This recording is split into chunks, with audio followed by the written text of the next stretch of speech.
Hello. Can you guys hear me? Yes? Can you guys hear me? I don't hear anything. Can you guys hear me? Can you? Yes?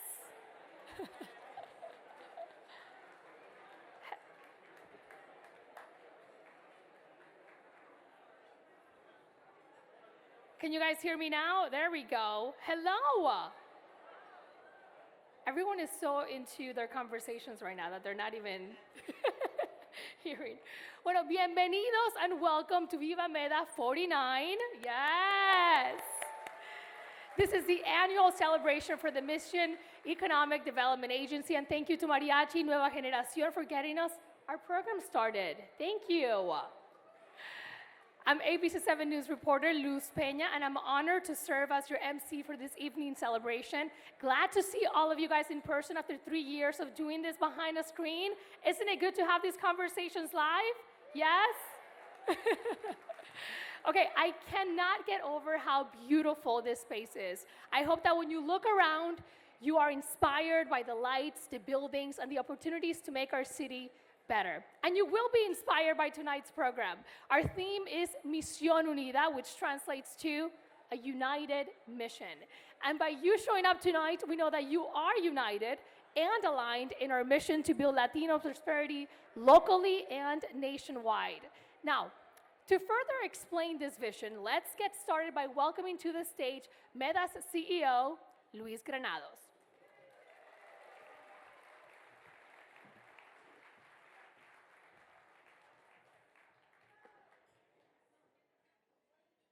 Welcome, everyone. It is great to see so many good friends here tonight. I have to tell you, I've never been so happy to speak in front of a large audience as I am tonight. I am seeing people that I have not seen in person in 3 years or more. I see many of our Mission District partners. I also see good friends who are joining us from the East Bay, Los Angeles, San Diego, Ohio, and elsewhere. Of course, we are very pleased to have some of our elected and public officials with us tonight, including Mayor London Breed. We also have Supervisor Ronan, Supervisor Safai, Supervisor Mandelman, and Supervisor Melgar. We love you, Supervisor Melgar. Also, Assembly Member Matt Haney has joined us. Our partners from financial institutions and foundations are also here. I see our housing development partners from Chinatown Community Development Corporation and Tenderloin Neighborhood Development Center.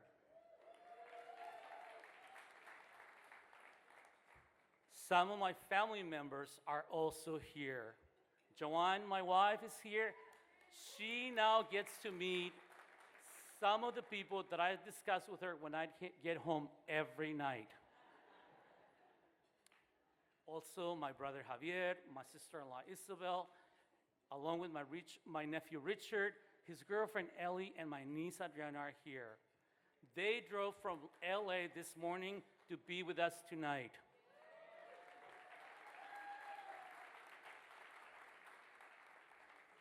Please know that each and every one of you is part of our MEDA family. To fully get the significance of tonight, it is important to acknowledge our recent past. We all have faced many challenges over the past few years as a community, professionally and personally. As a community, we saw how Latinos experienced a disproportionate negative impact from the pandemic. At just 15% of San Francisco's population, Latinos accounted for about half of total positive cases. This led many people to getting sick or worse. Many of our constituents lost their jobs. Their housing was constantly threatened. And we know that some people had a hard time putting food on the table despite their best efforts.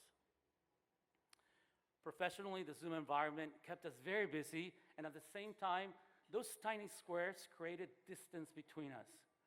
it was very difficult to maintain a familial, cohesive organizational culture. To serve our clients, our staff struggled to provide services, fill out forms, and provide relief funds, all of this through their phones. Personally, we all had losses. We skipped birthday celebrations, graduations, and holidays meant for gatherings, keeping us away from family and loved ones. Some people here got COVID before there was a vaccine, creating much anxiety. Some people lost loved ones. This type of personal loss turned the pandemic from a social phenomena to a deeply personal experience. The permanence of losing a loved one stays with us regardless of what mask we wear, how many vaccines we have, or how much time has passed. It has just been a tough past few years. And yet, here we are, together, celebrating this.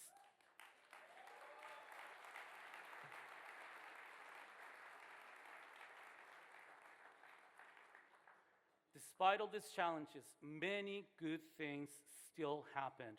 As a community, we saw the power of having a strong sense of urgency, being fully united, and being focused on a common goal.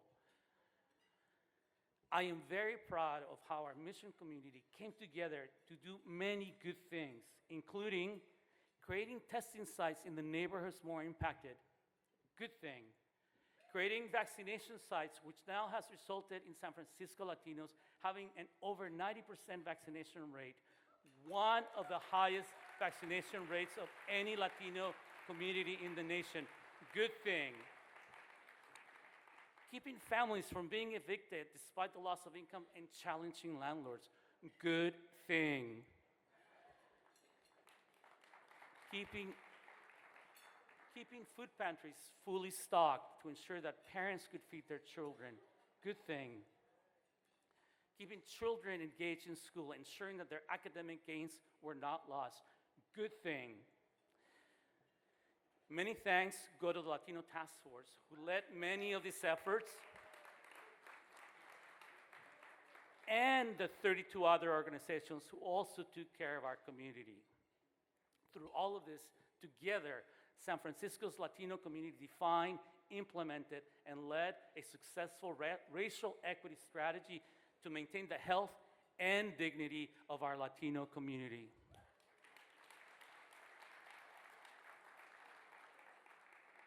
Those of you doing good things on behalf of San Francisco Latino community should be really, really proud of what you have accomplished. Could you please stand up so we can celebrate you? Tracy, stand up. Gloria. MEDA staff, come on. Mario.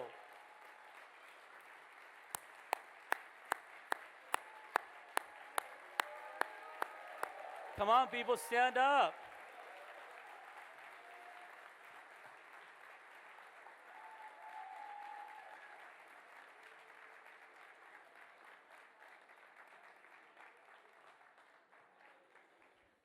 And to have accomplished this work, it could not have been done without the collaboration from Supervisor Ronan, Mayor Breed, Governor Newsom, Speaker Pelosi, and President Biden. I remember when we were all still trying to understand the implications of COVID, and despite the uncertainty, we had to move quickly, and we had to figure out the coordination between the mission community and the city of San Francisco. All of this was urgent and confusing. As confusion and frustration started to set in, I remember how Mayor Breed stepped in, stepped up, and took control of the conversation.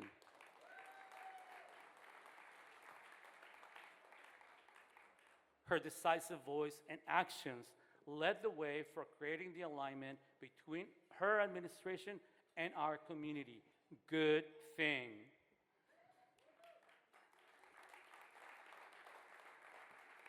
In this regard, I must also give special thanks to Joaquin Torres and Josh Arce, who played a critical role in creating this alignment. Good people.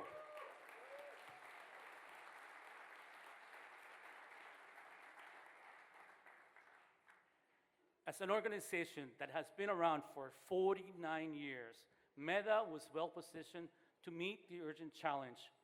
We had strong relationships with the city. We had long-standing partnerships with most of our community organizations. Most importantly, we had the trust of our community members.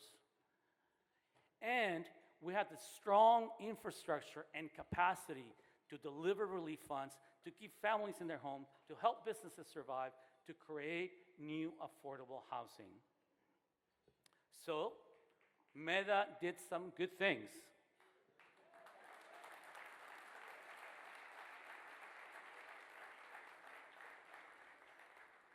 We established a Promotora Outreach Worker Co-op.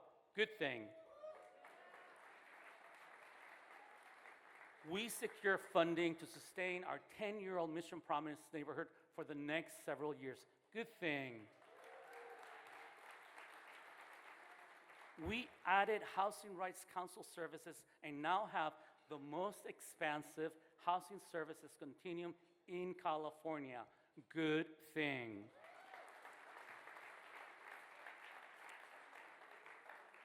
We strengthened our finance, asset management, and risk management functions to reflect our more complex organization. Good thing. We are now serving approximately 15,000 people per year. Good thing. We distributed approximately $17 million in relief funds to our families. Good thing. We dispersed approximately $30 million in capital to our small businesses. Good thing.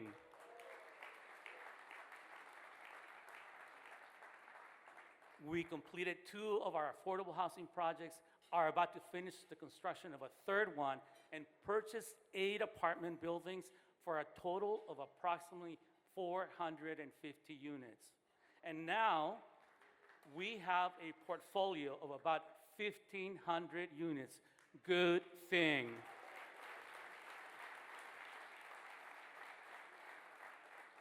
We are now in the process of housing 9 of our community partners in our various buildings. Good thing. We enhanced our national profile and are now sharing our values, our philosophy, and our practice with other communities throughout this country. Good thing. The last few years have also reaffirmed the importance of focusing on the well-being of people in our lives.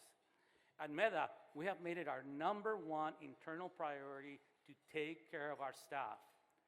Just in the last year, our staff satisfaction rate has increased by 10%. Good thing.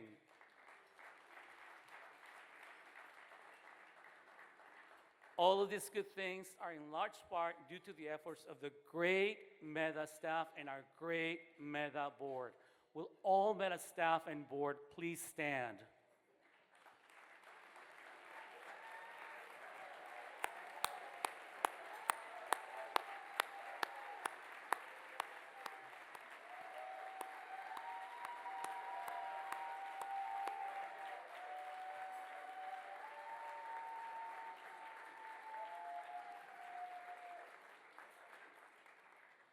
So that's plenty of good things, right?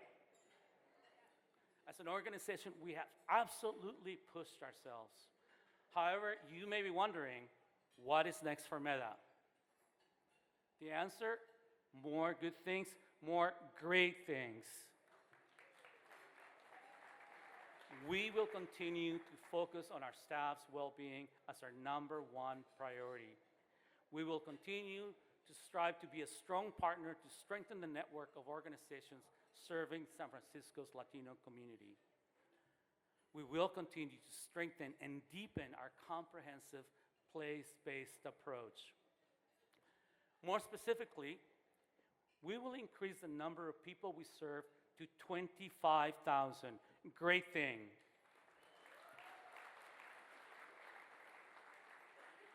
We will provide $50 million in loans to our local serving businesses. Great thing. we will create another 1,500 units of affordable housing. Great thing.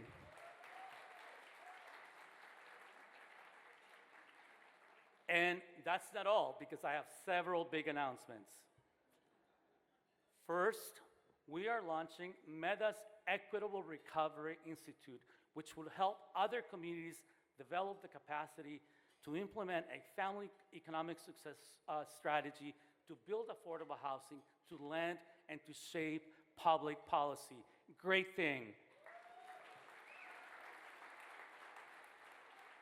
Additionally, in San Francisco, as you will hear shortly, we will be helping other communities of color develop the capacity to implement their own promised neighborhood.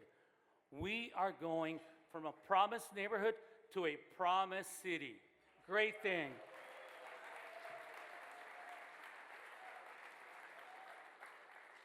Finally, I am proud to share that we have already won the right to build another 750 units of affordable housing.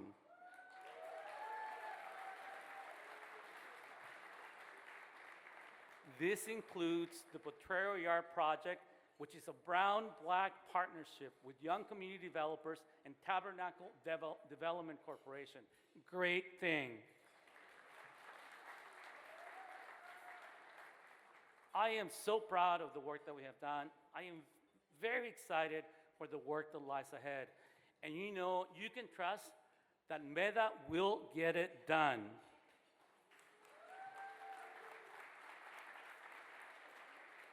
I am also very thankful that each one of you, in your own way, have been with us on this journey. You have contributed to making these good things happen.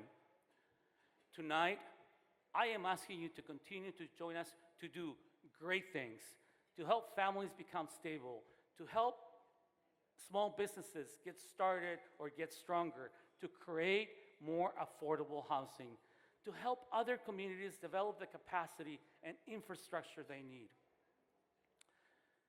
Together, let's dream of what could be and should be. Together, let's be audacious, innovative, and not ask for permission as to what we should do or how we should do it.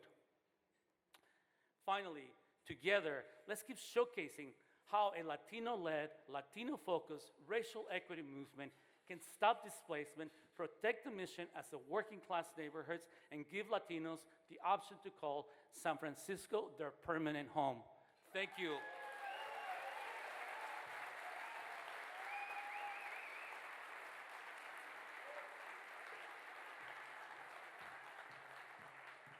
I don't know about you, but I feel like Luis was about to run for president. Oh my gosh, what a speech. Thank you, Luis. Let's now welcome to the stage Reverend Arnold Townsend and community leader, Brenda Wright.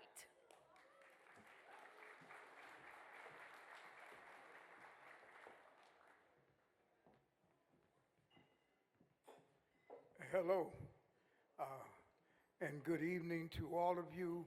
I guess I should say how they taught me to say it when I was in Cuba, buenas, to all of you. Let me say, just real quickly, this is Sister Brenda Wright, who's here with me. I am here to introduce an award recipient, but before I do that, I can't do it without just saying a little something about my experience with Luis and MEDA. A few years ago, because there were really only one black housing developer in San Francisco, nonprofit, I and some friends of mine, we started Without Walls Community Development Corporation. With nothing, we just started it because we thought it was important. And no money, no office, just us. And we started working with MEDA, got to know the people there. And right now, with MEDA's assistance as our partner, we're working on our first building. Mayor Bree, thank you, because without you, it wouldn't have happened. Someone found a building that was going to be sold to a speculator. There were 6 seniors living in the building, 5 of them African American. And they were going to lose their homes when the speculator bought it. With the mayor's help, with MEDA's help, the city's help, we were able to buy that building back from the speculator. Now, he had it for 3 months and made $1 million. But it was important to save these homes and to make them affordable forever. We are partnering with MEDA in that endeavor. And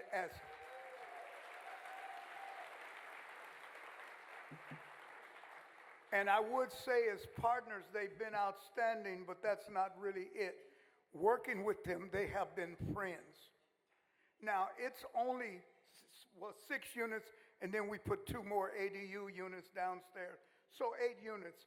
And after all the units of housing that Luis was talking about, it may not seem like much to you, but it seems like the world to us because Luis pulled me aside and said, Reverend, do not get discouraged because what you see us doing 5 or 6 years ago, we were exactly where you are. And look at where they are today. And a lot of people talk about allyship, but some people really get it. And let me tell you, we're going to have to get it if we're going to survive in an increasingly racially hostile America. If we don't come together for real, we won't survive. So I just want to thank you, brother, and to all your staff. Now, to the work at hand. We are here introducing someone who really needs no introduction, who I've known for a long time since she was a very young girl, little girl.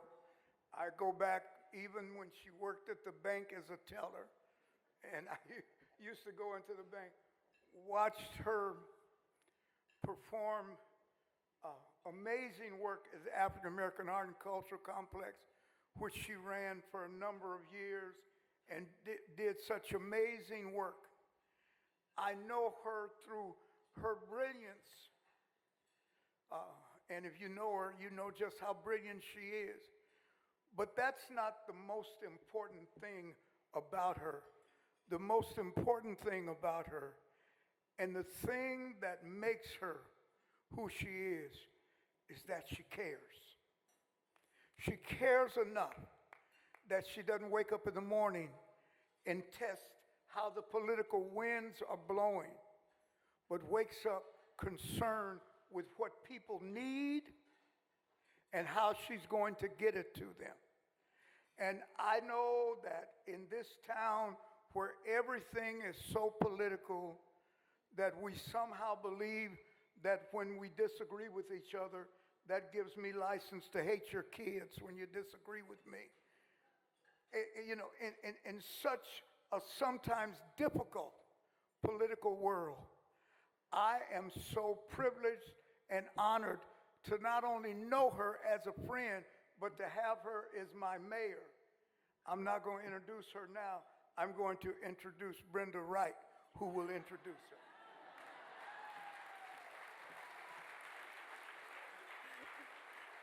Good evening. One of the things I should have done, I should have gone first. Because whoever wants to go behind a pastor, you know, but anyway, good evening. This is a wonderful event. It's so great to see everybody. And it's also great to hear the work that MEDA has done.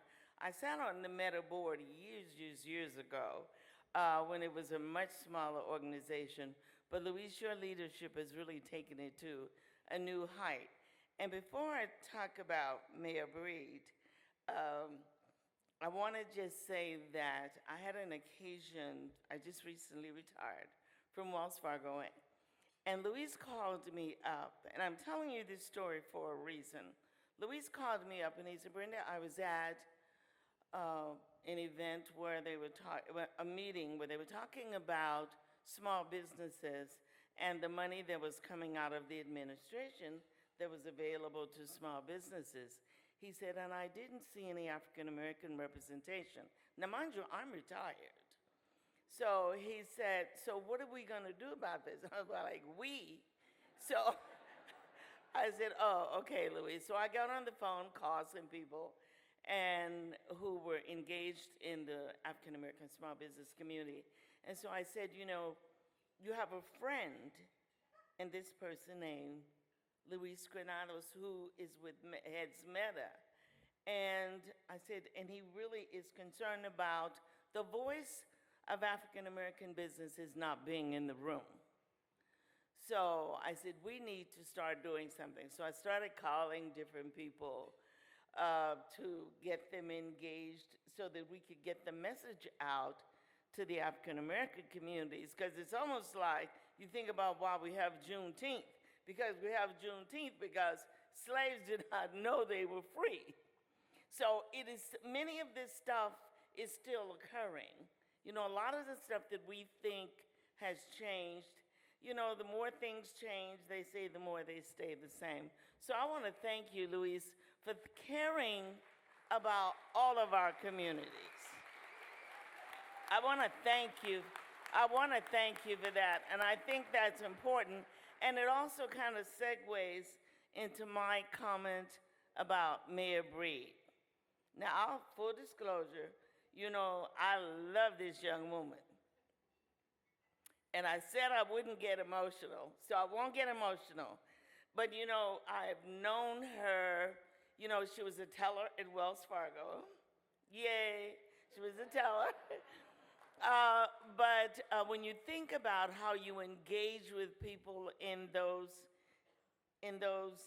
situations, you have to have empathy. You have to care about the people that you're serving. You know, whether you elect them or whether you're paid, you know, they're paid to serve you. And then doing internships in Mayor Brown's office, they say that leaders are I'll put it like this.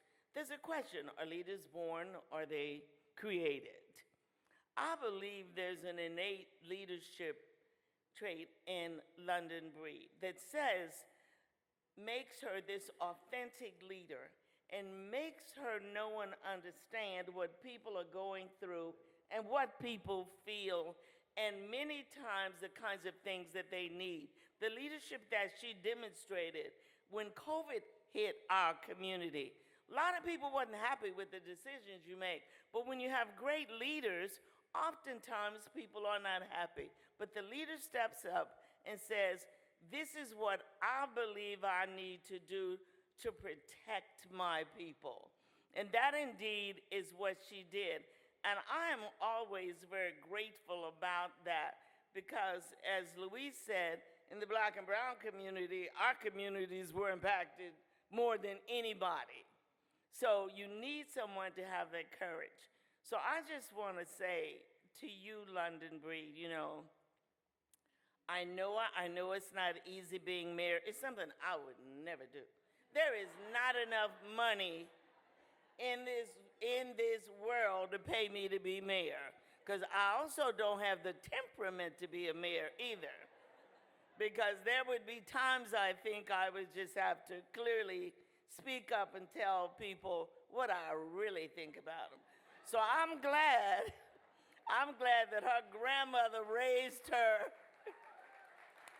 to be this wonderful, caring, and supportive young woman. So I would ask you to please give our mayor, Mayor London Nicole Breed, just a heartfelt welcome to show your appreciation for the work that she's done, because we all know that somehow she's impacted all of us. So I want to just say we applaud you, we love you, care about you, and on behalf of MEDA, we want to present you with this award.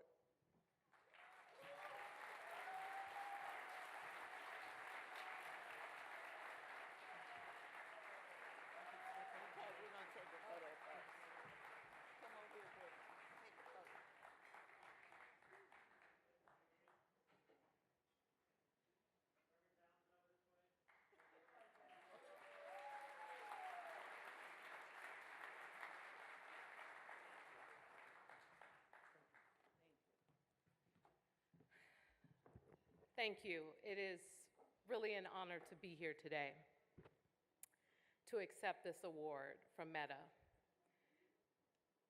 You know, words matter. And I know recently my words were very hurtful to a number of people in our Latino community. And I'm not perfect, but I try to be strong for this city.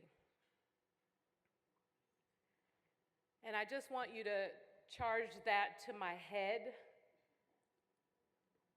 for making mistakes and not my heart for what I truly believe that I want to see happen for this city. I grew up here, and I grew up in very challenging circumstances. And in fact, one of the only reasons why I wanted to get involved in politics in the first place had everything to do with wanting someone at the table who wasn't trying to tell people that grew up like I did what they needed, but someone who actually lived in it and understood it and had experience with the challenges of living in it and had no other choice but to live in it. You know, being mayor is just incredible, and it's something I never thought in my life that I'd ever be, but it's an incredible honor. And I do feel the weight of the people of this city on my hands. I felt the weight of this community in particular on my shoulders during the pandemic, when initially we thought we were doing what we were supposed to do, and I discovered from people who were a part of this community, who run a lot of the great organizations, including MEDA, who provide the services, who said, Mayor, no, you're not. You're not doing what we need, and here are the problems. I remember that phone call. I remember when we met on Zoom, and I remember this was on a video screen, but I could feel the emotion coming out of the screen because people in this community were upset that we weren't doing what we were supposed to do to deliver for the Latino community at the beginning of this pandemic. And as a result, we came together. We came together and we made a significant investment. We made a significant investment because of the need, and we did that because of what the community said they needed. This is why I do this work, is having the ability, when there are challenges, to make the decisions that are going to change things for the better. And of course, I'm not in this alone, because so many of you, especially MEDA, rolled up their sleeves, weren't able to collect rent from people, weren't able to always provide food and support, and could barely hold on to staff because resources were limited, but still came to the table. And after a few months, we started to see things turn around. When those vouchers went out for rent relief, when that support went out for the food that folks needed, when we start finally delivering for this community, we saw change. And I am so proud of the work that we did together, of the work that we did to make a difference. But I also know that even though the pandemic is somewhat behind us, there continues to be challenges. There continues to be need for more housing. And we have worked together to purchase properties, including what was formerly known as the Monster on the Mission, to purchase that property, to make sure that many of the properties that were slated for a different kind of development is something that we can come together on to make the investments to provide the housing necessary, and with neighborhood preference to make sure that the people who live in this community have right of first refusal when those units are built in their community.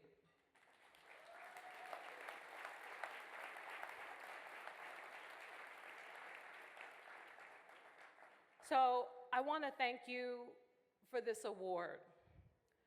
And it means a lot to me. It means a lot to me because the relationship that we have developed, that MEDA and I have developed, is a genuine one. It is a one of mutual respect. It is a one of understanding. And it is one that no matter who is the mayor of San Francisco, it is one that has to be maintained with the leadership of the city because of the people that they serve. This is not about me. This is about the people of this city that we all need to come together and to try and uplift. I do this work because so many of the people that I grew up with aren't even here anymore. They're not here because their lives have been lost for different reasons. And I just think, what if? What if we had a MEDA in every neighborhood? What if we could get that housing built faster? What if we provided those opportunities? What if we stopped letting petty politics divide us and we came together and worked in the best interest of the people that we know we are here to serve? What if we can make so much happen? This award means a lot to me. And I know it will take time to heal wounds.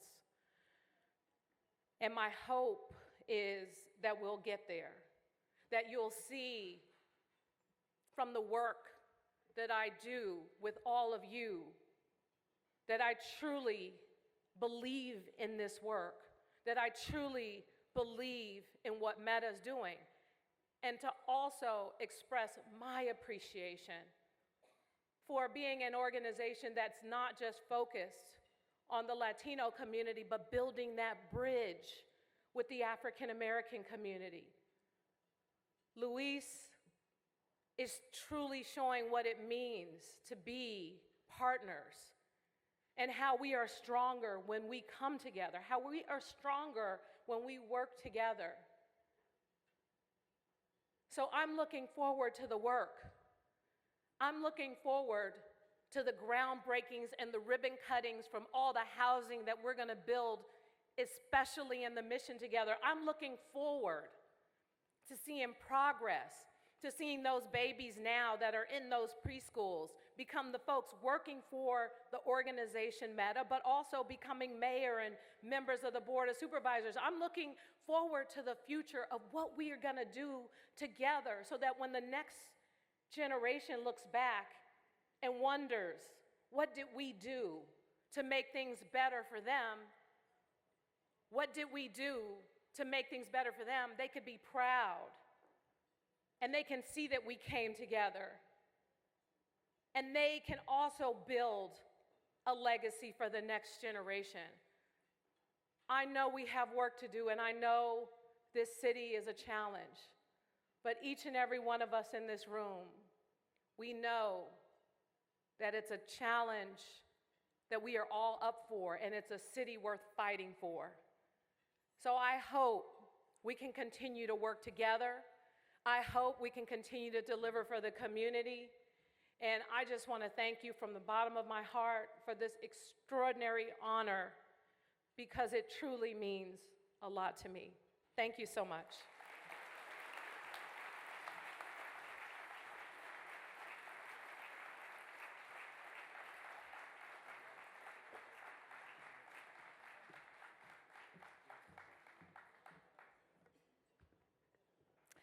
Mil gracias, Mayor Breed, for guiding San Francisco through the unprecedented time of the pandemic, including support for small businesses. Our small businesses in the mission experienced major challenges during the pandemic. Overnight, I'm sure you noticed cerrado or closed signs all over our community. MEDA has been supporting small ventures since it started 49 years ago. That support continued in new forms during the pandemic as MEDA pivoted to meet emergency community needs. In the spirit of Misión Unida, MEDA's partners also pivoted. For example, Wells Fargo, a longtime partner of MEDA's community development work, launched their Open for Business program. That funding allowed MEDA to provide bilingual technical assistance to keep in place those businesses that are the fabric of our comunidad. Some of them are the mercaditos or small produce markets, hair salons, restaurants, and others that make the mission the diverse community that it is. For about 1,000 hours, MEDA's Business and Fondo Adelante CDFI team knocked on doors to help small businesses fill out applications, that's right, for PPP loans to keep their doors open. Tonight, and in the spirit of Misión Unida, Senior VP of Community Relations, Erica Trejo of Wells Fargo, is here to present the MEDA 2022 Business of the Year Award to Lena Mills, owner of Creative Ideas Catering SF. I know Lena's story of resilience will resonate with you all.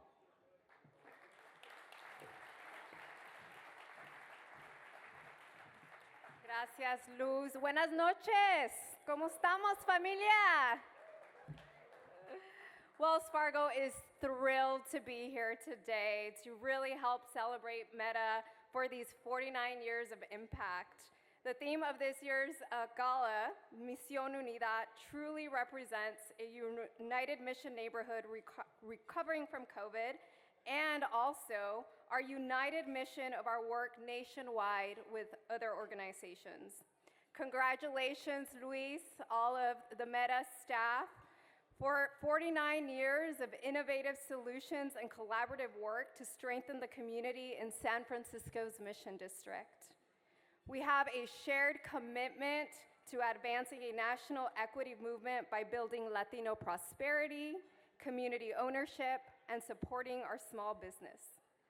For over a decade, Wells Fargo has grown our partnership with MEDA to uplift programs like homeownership counseling, workforce development, affordable housing preservation, and our most recent Open for Business program to provide small business lending and technical assistance for local Latino and immigrant entrepreneurs.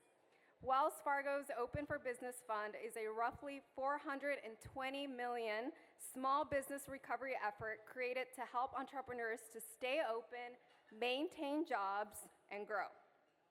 And now, for the exciting part. So each year, MEDA celebrates a client who represents the resilience and entrepreneurial spirit of our Latino and immigrant community. We'd like to take this opportunity to present the MEDA 2022 Business of the Year Award to Lena Mills, owner of Creative Ideas Catering San Francisco. Yeah. According to the 2020 State of Latino Entrepreneurship Report, COVID impacted Latina-led companies harshly. Twice as many Latina-led companies experienced closure compared to their male counterparts. Like so many business ventures, Lena had to pivot her operations during the pandemic. That's when Lena turned to MEDA for support. She began participating in MEDA's virtual business workshops and building her social media presence to engage with customers and keep sales flowing. Then, Lena worked with MEDA staff to secure 2 federal PPP loans and a zero-interest emergency response loan for MEDA's Fondo Adelante CDFI. Lena was able to use this funding not only to sustain her business, but to take steps to open a physical cafe space, grow her staff, and listen to this, and eventually bought the building where her cafe is located. Yes, that's right. Lena is just one of many local entrepreneurs that Wells Fargo's Open for Business grant has supported. But her story really showcases why we do what we do. It showcased so much resilience throughout the pandemic. And Wells Fargo is wholeheartedly invested in making sure that local entrepreneurs like Lena are able to stay open for business and stay rooted in the community. Now let's hear from Lena herself. Felicitaciones, Lena.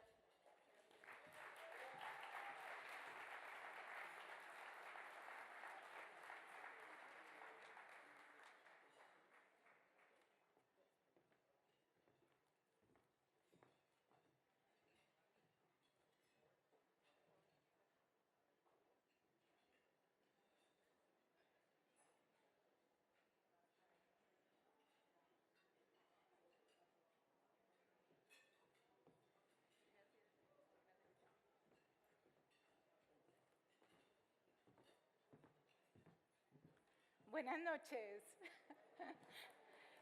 Qué honor tan grande estar aquí. I am extremely honored and humbled to receive this award. In March 2020, we had to temporarily close our doors, not knowing when we would get back, and sending everybody home was one of the hardest things I've ever done. You know, sending all our staff home was very, very hard. You know, like most business, especially in the food industry, COVID, you know, hit us hard, but we pivot.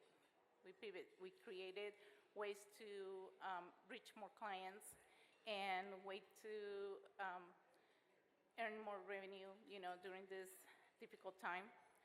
I was determined to keep my business afloat, being present, and just like, you know, it was mentioned, I learned how to do social media because before the pandemic, I had no social media. So that was very important. Being present and using this time to learn how to do so, it was very important for us. I can't tell you how many hours I spent online doing that and trying to determine the pandemic's effect, not only in my business, but then our life at home and school with my kids. Winning this award would not have been possible without the inspiration and encouragement I have received from all my mentors and business partners. I really want to thank my husband.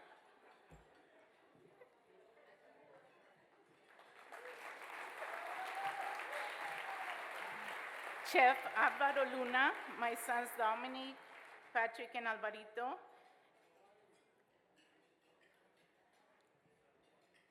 Because they gave me the strength and the motivation, you know, to never give up.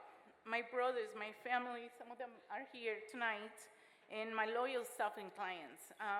They knew that I needed everybody's support to, you know, be here to keep going. And it's just like, I think back and who knew that a 16-year-old Colombian girl, immigrant with no English or any work experience, will be standing here in front of you.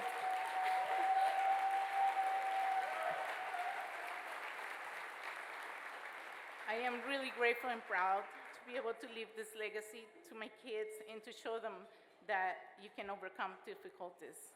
At MEDA, I continue to learn how I can improve my operations and be a better leader to my team.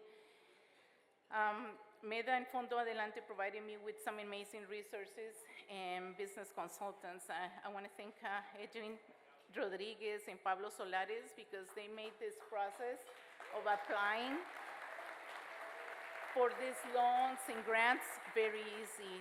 I want to thank, you know, again, MEDA and Fondo Adelante and other nonprofit organizations that helped me finish the construction of the kitchen, and we finally opened our cafe 4 months ago.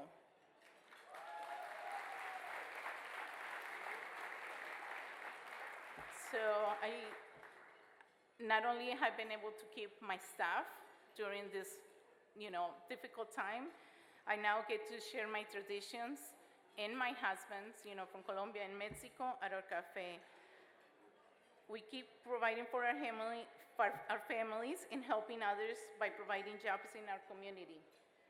I want to thank you all for your support and invite you to visit our cafe at 58 Leland in San Francisco. Thank you, MEDA. Thank you so much.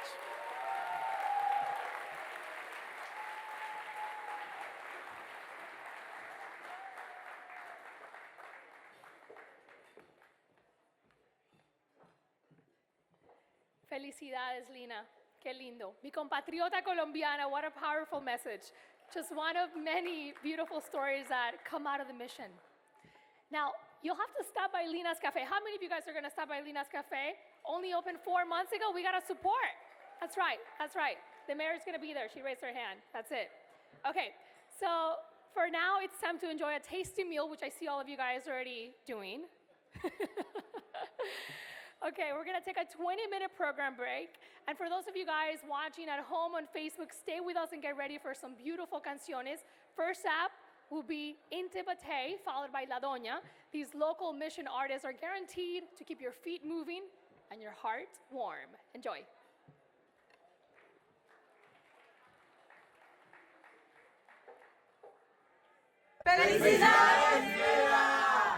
We are Inti Batey, and we have an offering for you to celebrate 49 years of service to the Latino community. Woo! We thank you so much. We hope you enjoy tonight. And this goes to the MEDA staff. Thank you so much for your hard work. We love you. Gracias. Gracias.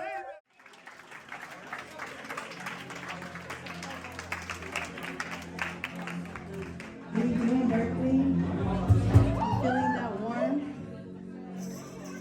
We are Inti Batey.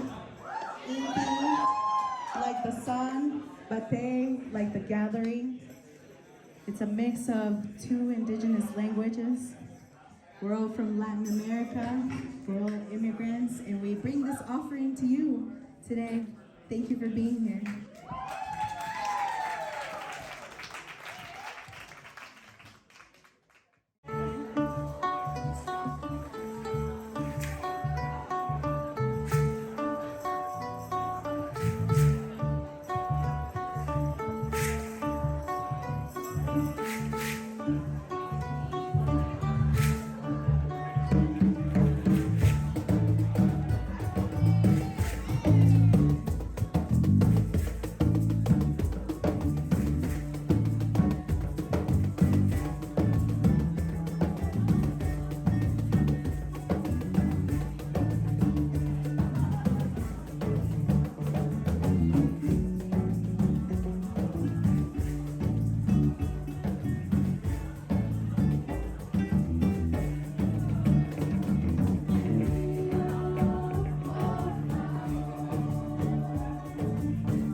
Cacamao con la Doña.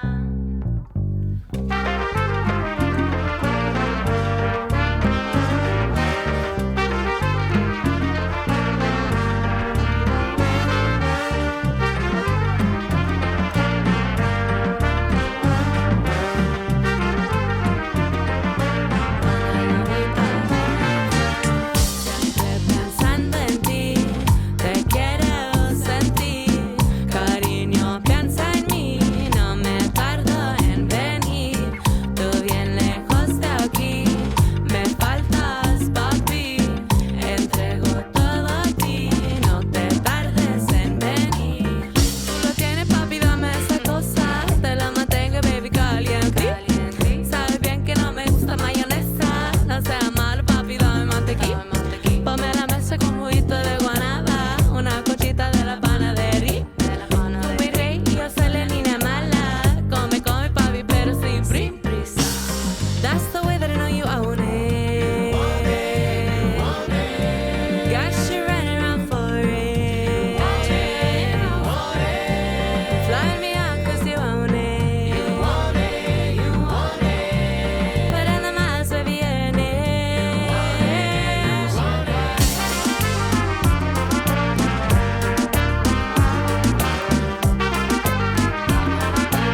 Batey, and we have an offering for you to celebrate 49 years of service to the Latino community. We thank you so much. We hope you enjoy tonight.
Everyone, if you could please return to your seats for the second part of our program. Thank you very much.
Welcome back.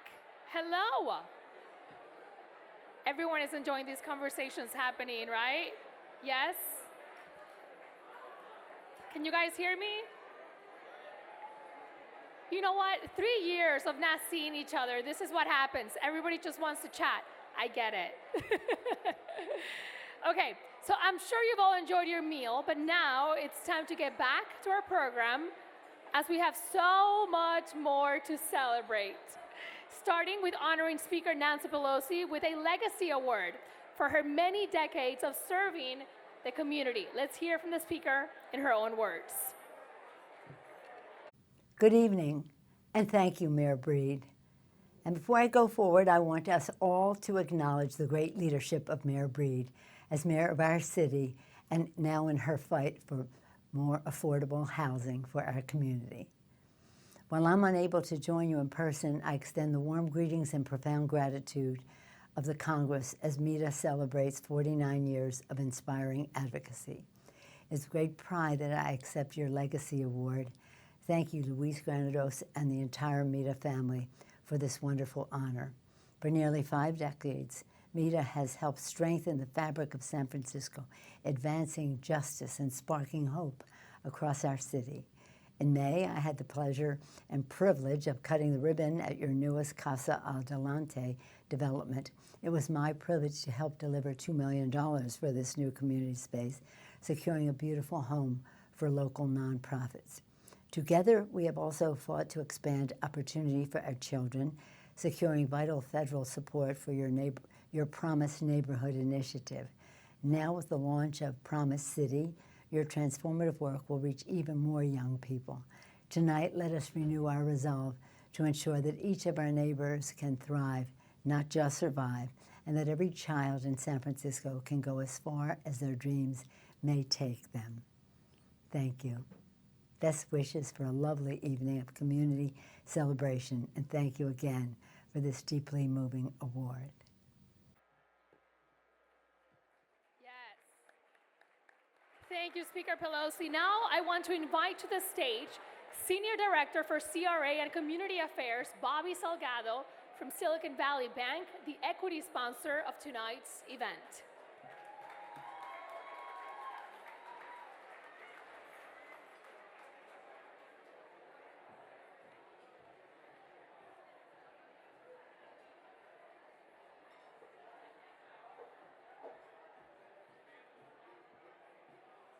Buenas noches. So I've heard a lot about different banks this evening, and I wanted to call your attention to Silicon Valley Bank. Silicon Valley Bank, we're all about innovation. Our mission, we're the financial partner of the innovation economy. We help individuals, investors, and the world's most innovative companies achieve extraordinary outcomes. And we've partnered with MEDA because they too have a goal of achieving extraordinary outcomes. My name is Bobby Salgado. I'm the Senior Director of Silicon Valley Bank's Community Reinvestment Act and Community Affairs. I'm proud to be here tonight with my colleagues from SVB, over here and over here, and to be celebrating with MEDA and its many achievements, and to be doing so in person, no less. So it's wonderful to be able to see everybody. The theme of this year's gala is Misión Unida, which speaks the united mission of our collective work to advance Latino prosperity, because your success is our success. We're here to celebrate so many achievements toward that mission, including 10 impactful years of MEDA's Mission Promise Neighborhood, the Cradle to Career initiative that provides wraparound service for students and families in San Francisco's public schools, partnerships that have enabled MEDA to produce more than 1,400 units of affordable housing in San Francisco, and so much more. So this evening, we recognize MEDA's 49 years of innovative solutions and collaborative work to protect and strengthen the vibrant mission community. As we know that a strong and thriving mission district is created when Latino families and businesses are supported, MEDA and SVB share in the commitment of advancing equity by building Latino prosperity, community ownership, and civic power. We have been honored to build a decade-long partnership together. We've supported MEDA's community development efforts over the course of our partnership through the home ownership program, as well as MEDA's Fondo Adelante CDFI. We recognize the important role that these initiatives have in enabling generations of Latino families to choose where they call home, and also for small business owners to thrive economically. Our funding helps to support MEDA's general operations so that critical programs like the newly announced Promise City initiative, which is modeled after the successful Mission Promise Neighborhood program. We've also been very proud sponsors of the annual Gala for many years. On behalf of Silicon Valley Bank, we salute MEDA as you continue your incredible work and generously share your knowledge and support with other community organizations in the Bay Area and nationwide. Thanks for all you do in our communities, and here's to the next 10 years of a winning partnership with Silicon Valley Bank.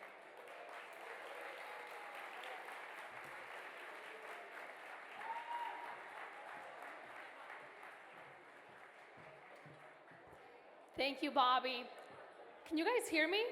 ¿Me escuchan? Si no me responden es porque están hablando. ¿Me escuchan? ¿Me escuchan? No los escucho. Bajito. ¿Me escuchan? Mira, se están calmando. Qué bien. Okay, well, many in our Latino and immigrant community need a helping hand to tap into their inner strength to better their families. That's why Citi is a loyal partner of MEDA's work. Citi trusts that their dollars will be well spent by MEDA. That means impact, a measurable impact that can be tracked. VP and Community Relations Market Manager Patricia Vázquez Topete will now share why Misión Unida means so much to Citi. The spirit of Misión Unida comes to life with the story of Arod Hernandez, who's also going to come up. Arod is part of MEDA's mission, Promise Neighborhood Family, and recipient of MEDA's 2022 Client of the Year Award. Patricia?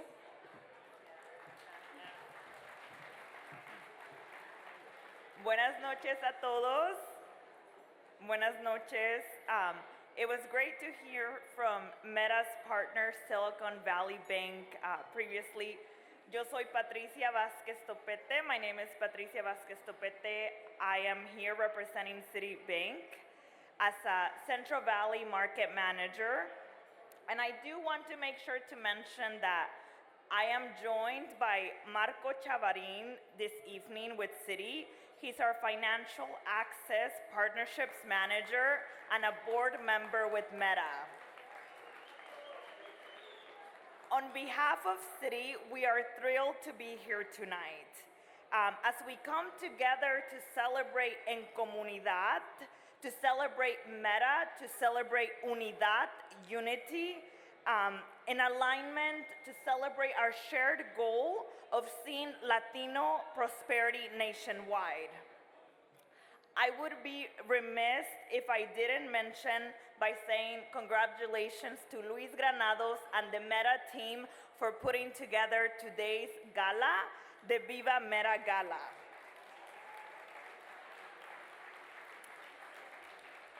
Over the last 2 decades, Citi has partnered with MEDA on a number of projects, providing financing for multi-family housing developments, specifically with the Small Sites Business Acquisition Program that has kept families in San Francisco.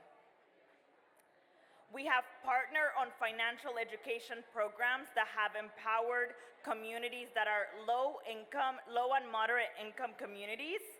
And we have helped families reduce debt, increase savings, and to boost their credit scores to ultimately build more financially resilient communities.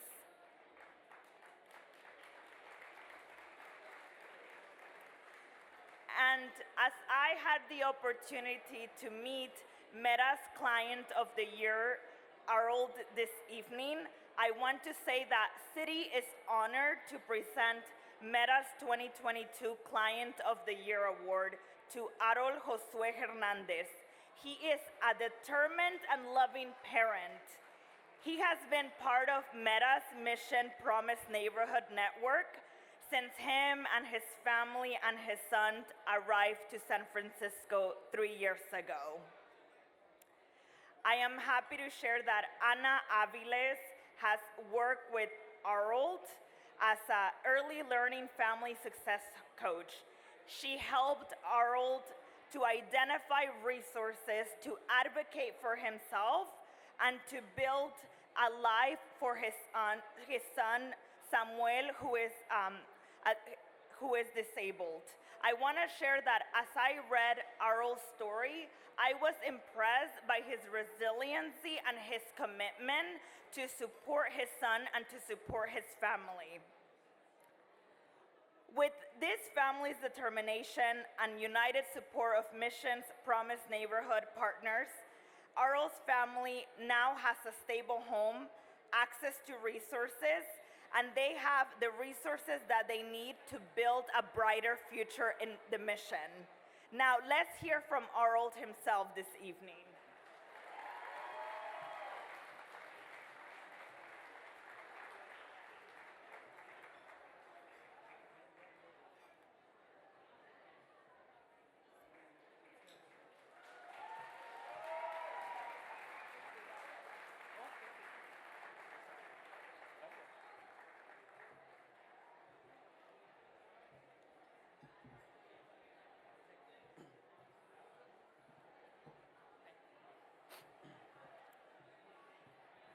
Buenas noches a todas las personas que nos acompañan. Un poquito más al micrófono. Okay. Okay. Ya.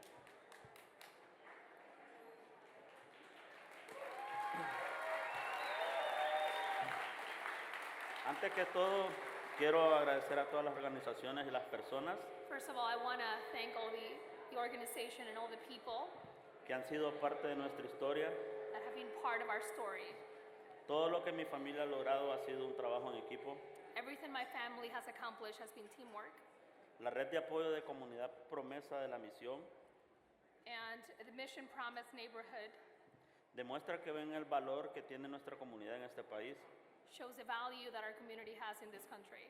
Es una gran bendición para mi familia It's a great blessing to my family que nuestra historia pueda ser vista de una manera diferente that our story can be seen differently y no ser juzgado como muchas veces sucede.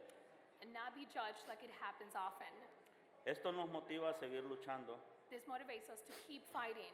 Para nosotros ha sido una experiencia diferente en todos los aspectos, For us, it's been a very different experience in every aspect.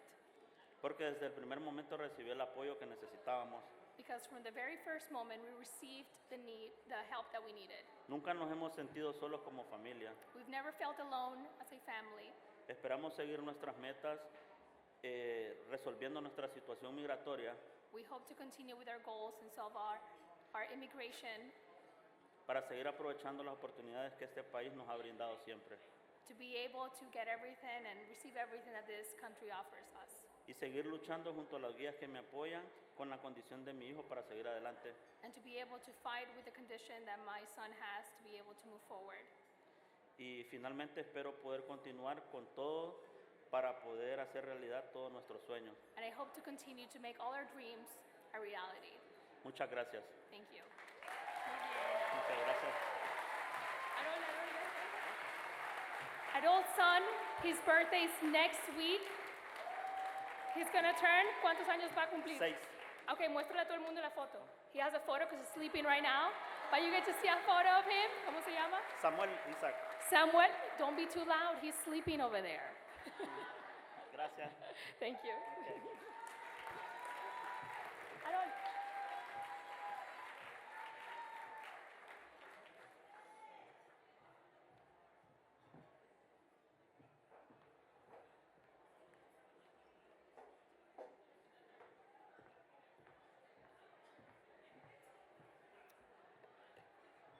Good evening.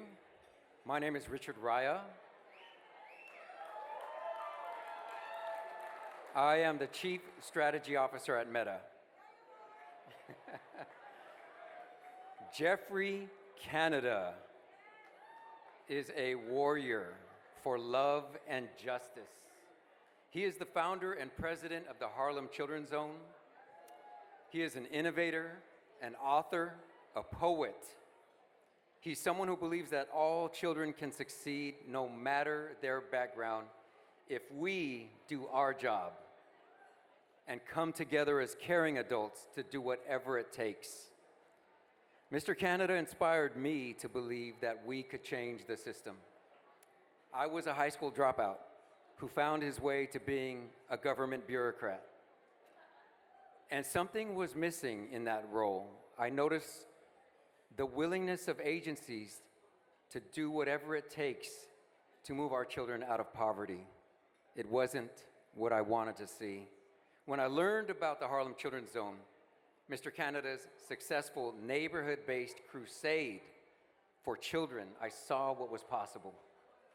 President Obama was so inspired by the Harlem Children's Zone that he created the Federal Promise Neighborhoods program based on the template of the Harlem Children's Zone. Our Promise neighborhood here in the Mission and every Promise neighborhood across the country exists because of Mr. Canada's vision. More importantly, the lives of thousands upon thousands of children and their families across the country have been transformed for the better because of his vision and leadership and the amazing team at the Harlem Children's Zone. I would like to ask our Harlem Children's Zone attendees to please stand. They're standing over here at table 5.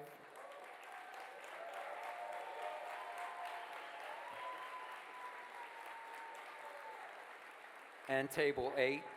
Thank you, Arti. Thank you for flying in all the way from New York City this morning. Now, let's hear from our keynote, Mr. Geoffrey Canada. Well, Richard, you have no idea how disappointed I am that I can't be there in person today with you all. And you know, I got up and I was about to get on my plane to head to San Francisco, and I tested as I usually do before I do any public events, and I tested positive, and I'm just like, oh no, because I really, really wanted to be there with you. I think you know how much I respect the work that you all are doing in San Francisco and in the Mission District. And you know, look, I've been traveling all over the country looking at the best on-the-ground efforts to end the kind of lack of mobility for Black and brown kids and poor white kids in this country. And I feel like I've seen the best of the best. And I know, I know about the Mission Economic Development Agency, that you all have been around since 1973, that you're the premier Latino organization working with Latinos and with immigrants. I know that. I know about your stellar work. But I'm a cynic, and a lot of places they talk about how wonderful the work is, and then you get there, it's like, yeah, it's not that impressive. Well, let me tell you, when I walked the neighborhood with you all and saw what you were doing with housing, what you were doing with small businesses, what you were doing with health for the community and job training, my mind was blown. I just said, and I mean this, they have something to teach us at the Harlem Children's Zone and everybody else in America about how you can push back against gentrification, how you can build the kind of sustainable supports that encourages businesses who are run by people of color to stay in these communities. I mean, I just thought the work was excellent, and I wanted to come in and celebrate that work with you in person. Fortunately, I can't be there.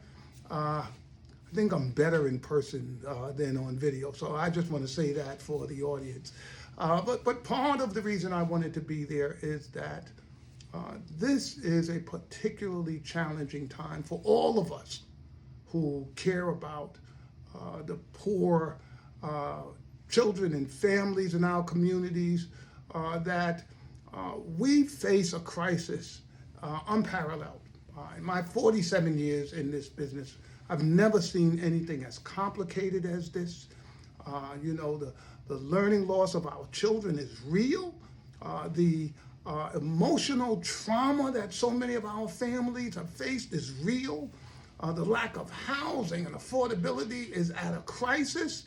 It's so in San Francisco, but so it is in New York and other places.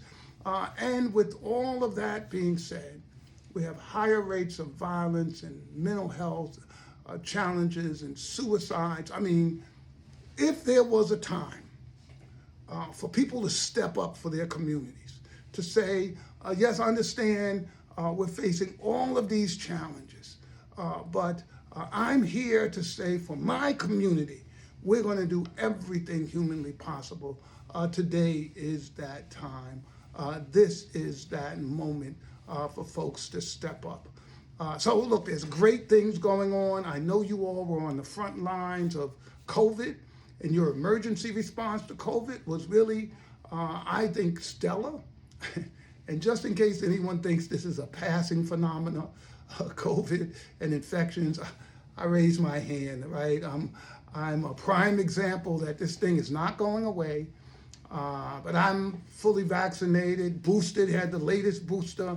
I have like almost no symptoms whatsoever, but our communities could be devastated again this fall as new variants come out. And I know the folks at MEDA was on the front lines. I know you all will continue to be on the front lines, and we need you on the front lines to help support the work in our communities. And I also know that you all were leading the Promised Neighborhood work here in the Mission area of San Francisco. And that work calls on you to be the backbone and support these efforts. And when we were here looking at the work both on the ground and in the schools, look, this is really, really important stuff. We've got to continue to knit together the supports our children and our families need.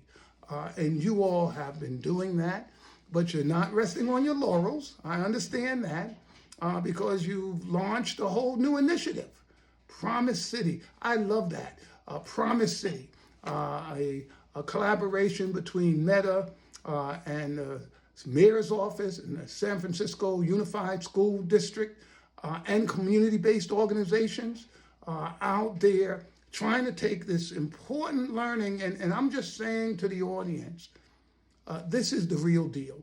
What they are doing on the ground, this is real, it's substantive, it's driving outcomes, it's making a difference. To be able to share that with other communities in San Francisco, to me, is just another testament with the seriousness of the work that you all are doing. So as far as I'm concerned, the country is struggling, and we all are, but there are some places that are determined that they're going to stand up for their children. They're going to make a difference for their children. And it's time for folks to stand up. And I hope those of you in the audience realize there's a role for you to play. This is a total community effort. Look, because of COVID and the economic situation we find ourselves in and the challenges around homelessness and the economy, this is break the glass time. This is an emergency. We've got to go and as a collaborative go out and support the efforts on the ground to save our young people. And spare me, I know I'm gonna get in trouble for this, spare me anyone who says, I'm tired, I'm exhausted. I know people are leaving the teaching field. I know they're leaving the early childhood. They're leaving the work at the street level in communities. But this is a time for folks to take a stand and stand up. Our families need us. They need us. They need folks who are resolute, folks who are going to do whatever it takes. That's what we do in Harlem to save our communities. So my sense for all of you is it's time to step up. For families who don't know where they're going to sleep tonight, it's time to step up. For children who feel lost and abandoned and hopeless, it's time to step up. For communities that have been redlined and discriminated against and denied investments, it is time for those of us who support those places to step up and say, we are ending that right now. And for those of us who believe in equity, opportunity, equal justice under the law, regardless of your race, regardless of your immigration status or the language you speak, it's time for us to step up.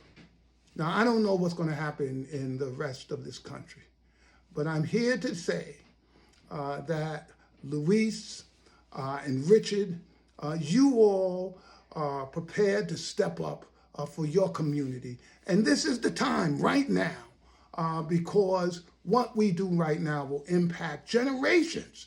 And I'm serious about generations of our children and families. So again, I wish I was there with you. You know I'm there in spirit. I am so happy that you all are prepared to actually expand your horizon and help more children and families. Godspeed and God bless.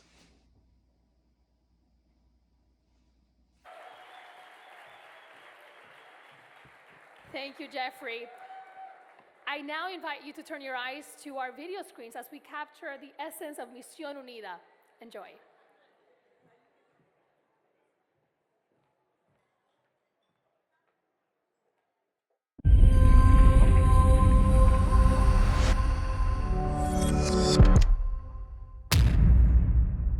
MEDA was created in 1973.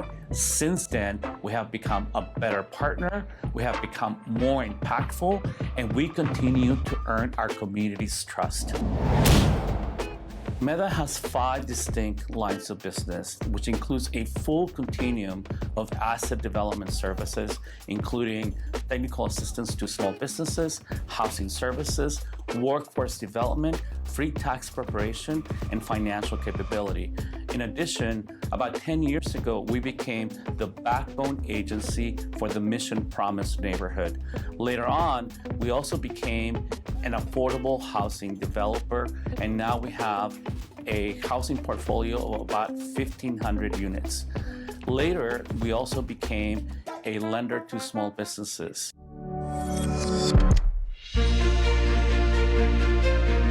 We have 3 buildings that are fully completed.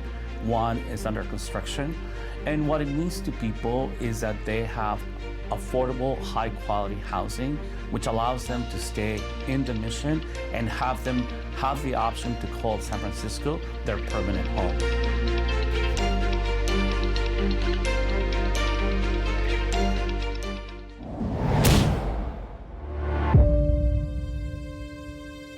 My name is Joaquin Torres, and I'm the Assessor Recorder for the City and County of San Francisco. MEDA has been anchored in our communities around issues of education, economic empowerment, and of course, housing development and stabilization for our communities. And for these reasons and their commitment to those issues, the city, of course, must partner with MEDA in order to ensure that our Latino populations here in the City and County of San Francisco can thrive. MEDA's mission is to advance a national equity movement by building Latino prosperity, community ownership, and civic power. I came from Colombia in 1986. So starting this business for my family means stability, and it means also a freedom. MEDA helped me to obtain my first and my second PPP, which was a saver. It enabled us to keep our employees. It was just a really good thing for our company, and we love working with the community, so I'm hoping to open another cafe in the next 5 years. We have been asked to share our model because we've seen a lot of success as a backbone agency coordinating community responses to the biggest issues that our community is facing today, including income inequality, gentrification, education disparities, and of course, health disparities. The demand has grown so much that we are formalizing this work in what we're calling the Equitable Recovery Institute, because we believe that these tools will support not only our community, but communities across the country in achieving an equitable recovery as we work our way out of this pandemic. When the pandemic hit, it became clear that Mission Promise Neighborhood was actually built for a moment like this. Because of the relationships that we'd built with families in schools, the relationships that we'd built with the network of community partners that are part of the Promise Neighborhood, and also the relationships that we built with the district and the city.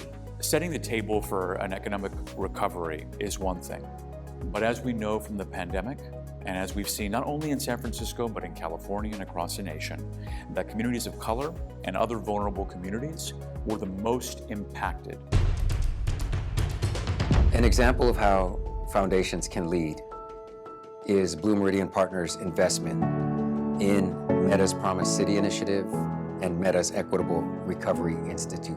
We're proud to align and develop such strong relationships with our funders who have that same passion and commitment to really dismantle the inequities that we see in our society. Our funders offered organizations like MEDA and the community a true lifeline. During this time, one philanthropist comes to mind. She chooses to remain anonymous, but she approached MEDA in the hopes of being able to provide direct financial relief to those that were the hardest hit. The data that we presented to the donor proved that the funds had been spent in the areas where she wanted to make true impact. Families were able to make their rent, pay their utilities, put food on the table, and purchase computers to help mitigate the effects of learning loss. Together, we have the power to make things better. Together, we have the power to make things better. Juntos podemos hacer las cosas mejor. Juntos, together, we have the power to make things better. Together, we have the power to make things better for our community. Donate your time, donate your expertise. Consider becoming a monthly donor by setting up a recurring donation on our website.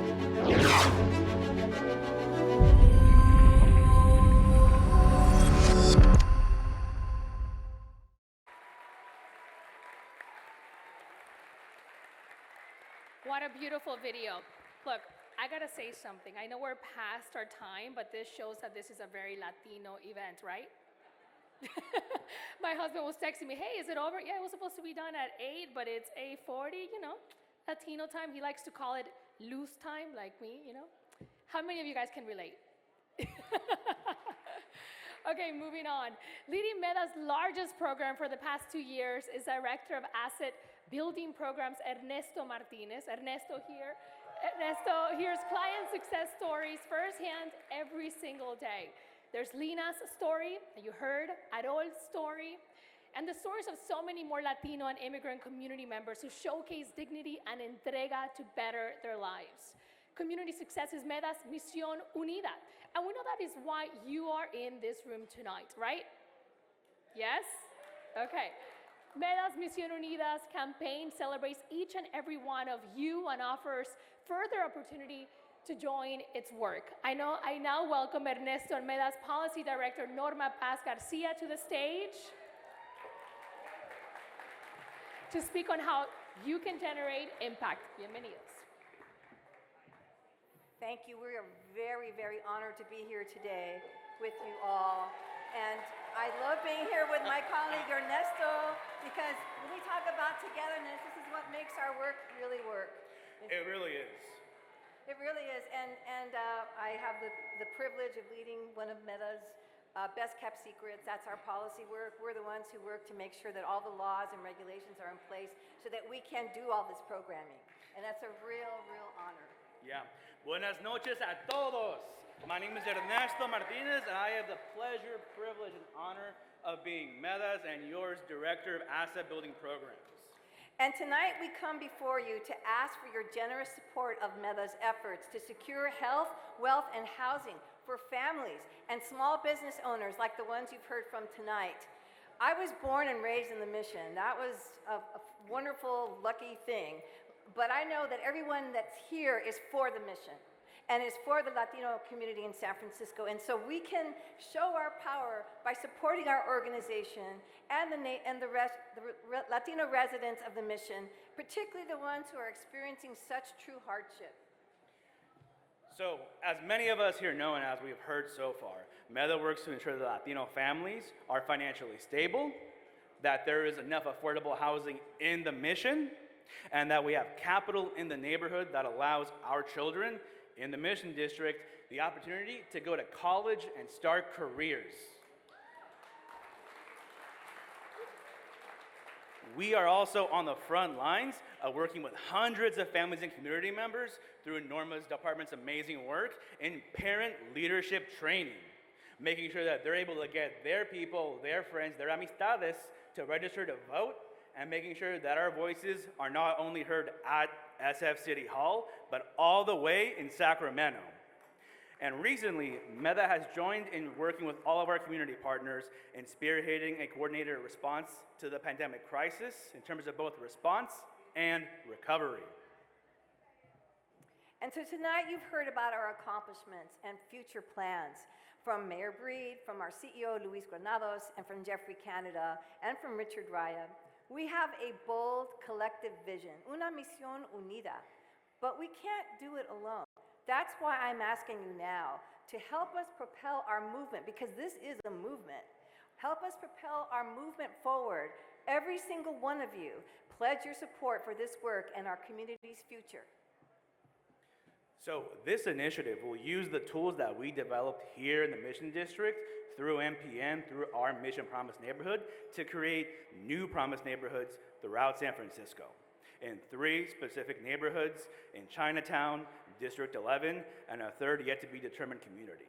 Really, this is us addressing the crisis that we've been going through as a community and making sure that this is an equitable recovery, and as the mayor says, building back better.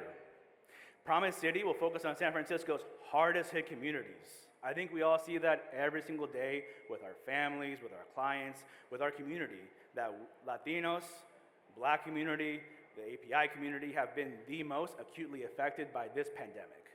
And we're solving this by creating the United States' first Promise City here in San Francisco.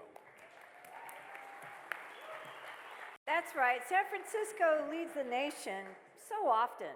You know, what we start here becomes a model for the rest of the country. People say we have our San Francisco values. Well, I challenge them to look at what our San Francisco results are. You're all here, you're all results of San Francisco.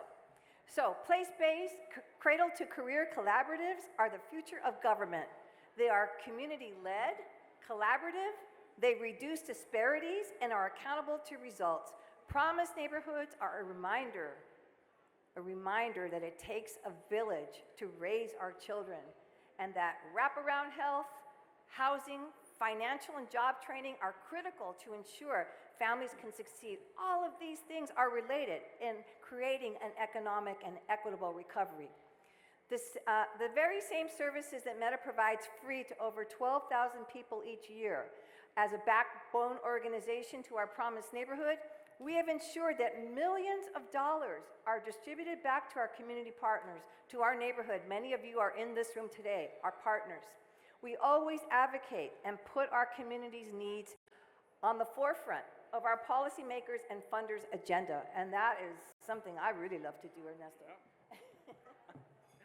Because of our generous sponsors, we saw earlier, we raised nearly $206,000 already. $206,000 already.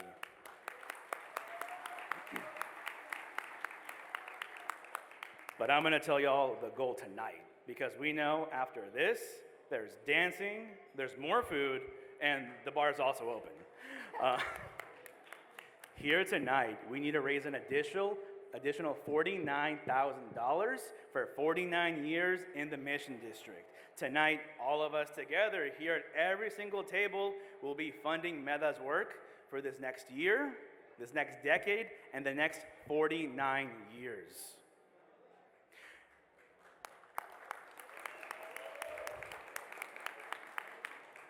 And we want to get to the dancing so badly, we made it even easier for you guys here. A group of generous donors has pledged to match every single dollar we donate here tonight for $1 up to $24,500. And how much does that get us to?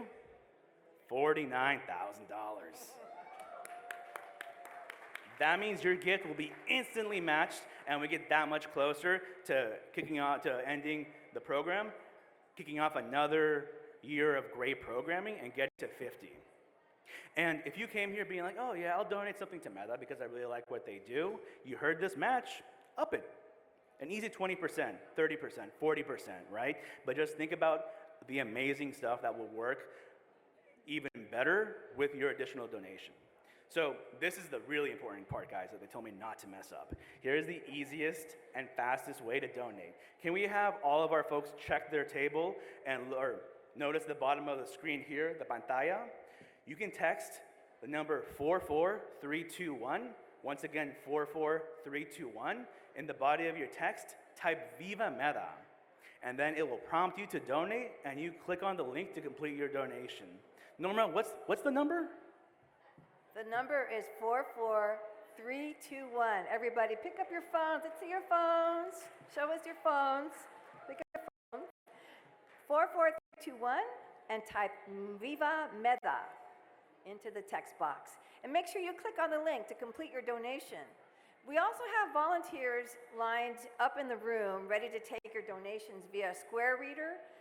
You'll note that they also have QR codes in hand, and they'll scan the code and it will take you to the donation page. And these volunteers are the ones in the glittery hats. We love glitter. Glittery hats, making it impossible to miss. They're raising their hands high so that you can call them over and swipe your card. Swipe your card. To all of our supporters that are taking the time, debating what to give, we also have donation envelopes at your table. Fill them out, and our volunteers can collect those from you either now or at the end of the night. Raise your hands. I promise they'll be discreet, but I won't be. We want you to raise your hands and donate. Guys, no hay excusa to not donate. You got old school cash, you got texting, you got Venmo, maybe even Zelle, PayPal, we don't know. But just text, it's easier and I won't get in trouble. Really, guys, the dollars that you put to us today goes back into the community tenfold. At this part, they told us we can riff a little bit, Norma, here, right? They told us we can be like, oh, who's in the room? We got Crank Start over here, we got Citibank, we got Wells Fargo. If each table can get $1,000 in joint donations, we're done there, y'all. We can go ahead and talk to our folks over at Methuen. We can talk to our folks over at US Bank. Good old Nathaniel right there, texting his donation right now. Love you, man. Yeah. So can we talk a little bit about what these donations are going to go to? These donations are going to go to $5,000 tax returns prepared for low-income clients, 400 ITINs, 200 job placements. There's so much that we can do with the money that's donated today, if we can really hit that goal. And your money also goes to support the efforts of the policy team. This year, we defeated legislation that would have siphoned out $24 million in affordable housing funding from the city of San Francisco, $5 million in the city of Mission District alone. And so your donations go a long, long way to preserving our communities so that our families can continue to live dignified lives.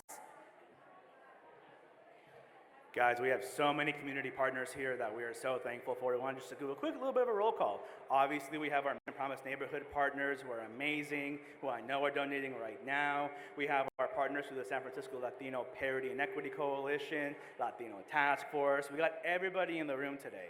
If we can all just reach into our pockets and pull out a phone, we can make sure that Norma and I get paid. And also make sure that we're able to keep the mission, getting these incredible services, affordable housing units, and small business loans. I believe we have a thermometer on the board right now that I hope we're at 49,000. It says 49,000? I know Ernesto's dying to get on that dance floor, you know, get his groove on there, but I'm sure you are too, and probably the only thing between us and that is raising our money. I can't see our thermometer, but I'm guessing, based on the enthusiasm in this room, that it is amazing. And thank you all for your generosity. The donations are pouring in. Keep giving, keep going. On your way out tonight, too, you can stop by the wine pool and you can purchase a bottle of wine, and there's some wonderful wines.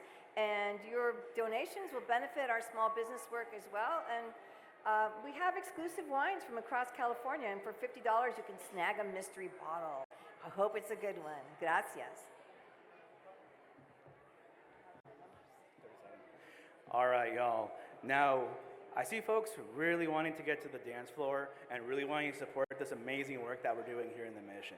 I also just want to really shout out all of our partners, not only across San Francisco and the Mission District, but across the country. We have some folks here, like Luis said, from Ohio, all the way from Alabama, all the way from New York, really appreciating the amazing work that's happening not only in the Mission District, but all the communities like the Mission District. Pilsen, Harlem, East LA, all these communities that need this type of organization, this type of work, and through our Equitable Recovery Institute, through us sharing our model of how we've been able to accomplish so much here in the Mission, we're able to make sure that all of our sister and brother organizations are able to reach their goals. So your dollars not only impact the Mission District and San Francisco and the Bay Area, really, it's nationally. Right, Norma? We're talking to organizations all over the country. We're talking to organizations in Texas, Oregon, Florida, everywhere. Where are we at? Are we out there, y'all? 41, 41? Oh, guys, we're so close right now. Let's get there, y'all. How much more? 8,000. Okay. All right. We need to keep going, but we're getting awfully close. And I have to tell you what an amazing experience it is to hear from our colleagues around the country that they're just so captivated by the work that MEDA does. And you know, when you support MEDA, you support our ability to build the capacity of other organizations throughout this country to do this same work for similar communities like ours. And so think about your gift as having impact here, but also reverberating nationally and helping to build the capacity so that we can bring equity to all of our neighborhoods. And you know, COVID was terrible. COVID took a big swipe at our community, and Luis spoke about that earlier. MEDA staff was there on the front lines in the dark days, in the darkest days, still meeting with clients, one-on-one, in person, risking their personal health to help people. The food lines, the lines for the pantry wrapped around the block. I don't know if anyone has driven through the Mission District through the pandemic, but the food lines have wrapped around the block. The community has suffered, and we need to support the community and to support the staff at MEDA that keeps things going for these families that are suffering. Let me tell you guys a story of the height of the pandemic. We're halfway through 2022, and the community is in crisis. And it's amazing leaders that we have in this room, Luis Granados, Tracy Brown, Ruth Barajas, Josh Arce, that put together family relief funds for our undocumented community members who did not qualify for unemployment. And as a result, organizations like MEDA, like Jamestown, like Good Sam, were able to go ahead and give money to their participants. And I was in a room at the height of the pandemic when they told us don't go outside with our team planning on how do we get these $1,000 checks to our families that live in overcrowded housing, right, that can't get stuff mailed to their box. So we were planning how do we go drop off these checks to their houses, to their apartments, to their illegal ADUs. And I remember very vividly in the Bayview on my bike in Sunnyvale dropping off $1,000 checks to single mothers.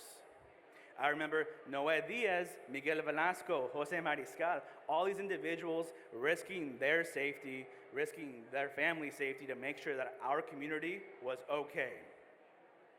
And that's not a story to tug at your heartstrings. That's a story to get you angry. right? To get you pumped and to make sure that that doesn't happen again in 100 years, that we break this cycle of generational poverty, and that we start not only making sure that our families are financially stable, but our families start building generational wealth, right? That our folks, that our community is not only building wealth, they are building wealth for their families and for folks across the country and in their respective countries, Guatemala, Mexico, Honduras, making sure that we as a renewing community is able to hit those goals. And really making sure that we're not only doing that through wealth building, but also place keeping and power building. And Ernesto and I got to work as a team. We got to work as a team because the policy team worked to make sure that we got rental relief for our families that were struggling to pay their rent so they could stay in their homes. So they could stay in their homes during the pandemic and afterwards. And Ernesto's team, once we got that relief, Ernesto's team signed up families to get those checks. And this is how we work. We don't just work on the stage together. We're a tag team, policy and services. And this is what we do. How are we doing, Ernesto? Norma, this just in, the thermometer might say a little bit less than 49,000, but we did some quick counting of the donations and the cash donations, and we are at $49,000 donated.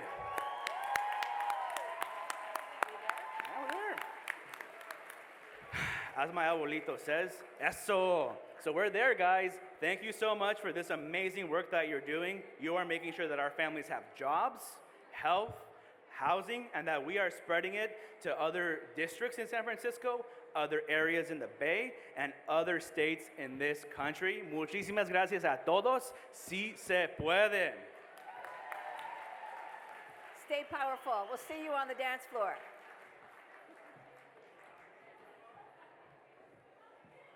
All right, so the journalist in me just asked if that's actually accurate. I was like, how do you know that you actually reached 49K? And they said, hey, some people send checks. So in case you were wondering, it is accurate. Okay, so I'm sure this event will stay with you for a long time. We celebrate you all today and every day. A few housekeeping items before we dance the night away.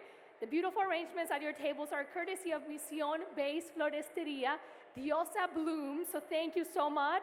Take one of these hermosos arreglos home with you tonight, and please stop by the registration desk on your way out and make a donation of your choice. Our volunteers will be standing by.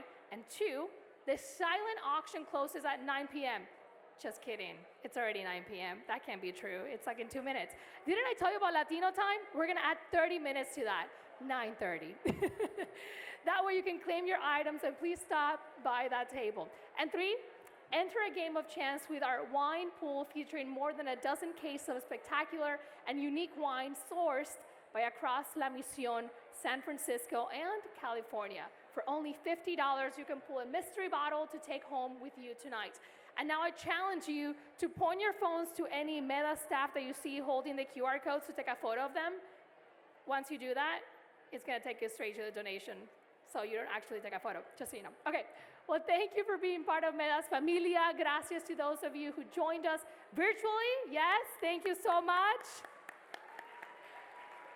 And for those of you here tonight, please enjoy the party with music by Susana y su Orquesta Adelante, followed by DJ Mr. Lucky, who will spin your favorite songs. Buenas noches a todos y Misión Unida. Gracias.